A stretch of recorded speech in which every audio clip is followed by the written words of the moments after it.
लड़की को भी लगा हाँ यार मैं डिज़र्व तो करती हूँ। बोला ये तुम्हारे स्टैंडर्ड का लगता नहीं है। लड़की को भी लगा हाँ मेरे स्टैंडर्ड का नहीं है।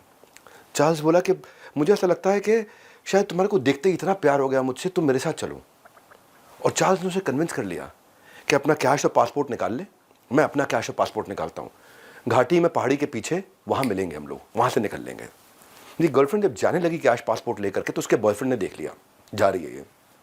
बैग पैक करके निकली थी ना, सामान था, कपड़े ले रही थी, बेसिक कपड़े तो लेके जाएगी, कुछ तो लेके जाएगी।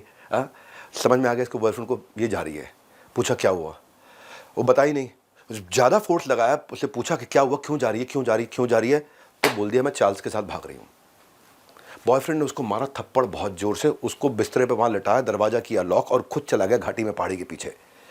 और वहाँ जहाँ चार्ल्स वेट कर रहा था कि लड़की आने वाली, लड़की आने वाली है, आ गया उसका बॉयफ्रेंड। और आते ही इन दोनों का झगड़ा हुआ, बहस हुई। चार्ल्स ने क्या किया, अपनी जुराब खोली, नीचे से फोल्ड किया हुआ अंदर से जो है ना, जो नेपाली चाकू होता है खुखरी, वो निकाला और उसके पेट में डाल दिया अंदर। उसके पूरे मुंह को काट दिया, छील दिया। उसके बाद उस पर पत्थर फेंक फेंक के उसका सर फाड़ दिया।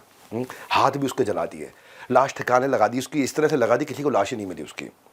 और फिर वहाँ से निकला, हाथ मुँह धो करके वापस कमरे में चला गया और गर्लफ्रेंड को बोला पता नहीं शायद तुम्हारा बॉयफ्रेंड भाग गया कहीं, मैं तुम्हारा वेट कर करके थक गया था, चलो कुछ खाना खा के आते हैं। उसे खाने पे ले गया, होटल में ले जा करके खाने में जब लेके गया, खाने के बाद वापस लेकर के आया, उसको फिर से नशा कराया और नशा करा के जब वो सो गई उसका मर्डर कर दिया। और मर्डर पे रुका नहीं, मर्डर करने के बाद लड़की की लाश को आग लगा दी ताकि किसी को समझ ही ना आए। और जलाने के बाद में उसके फिर होटल में गया, वहाँ से सारी कैश, सारा ज्वेलरी, पासपोर्ट, कैमरा उठा करके फिर थाईलैंड भाग गया। लोकल लोगों ने लड़की के जब शव के बारे में पुलिस को बताया तो पुलिस इतनी हैरान कि भाई पहचान ही नहीं पाए।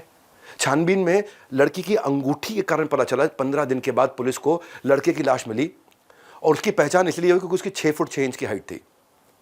वरना समझ ही नहीं आ रहा था, नामो निशान नहीं छोड़ता था मारने के बाद।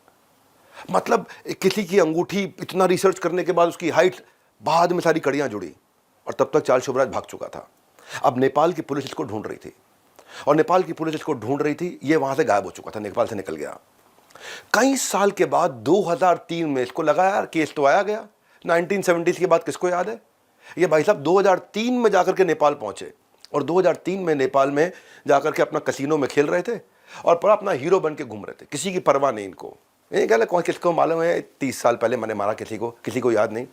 एक पत्रकार ने पकड़ लिया इसको, क्योंकि वो पत्रकार क्राइम के ऊपर पत्रकारिता करता था, तो दुनिया भर में इसके क्राइम को स्टडी कर रहा था वो, और वो उसको यहाँ पहचान गया। उसने पुलिस को बताया, आते ही पुलिस ने इसको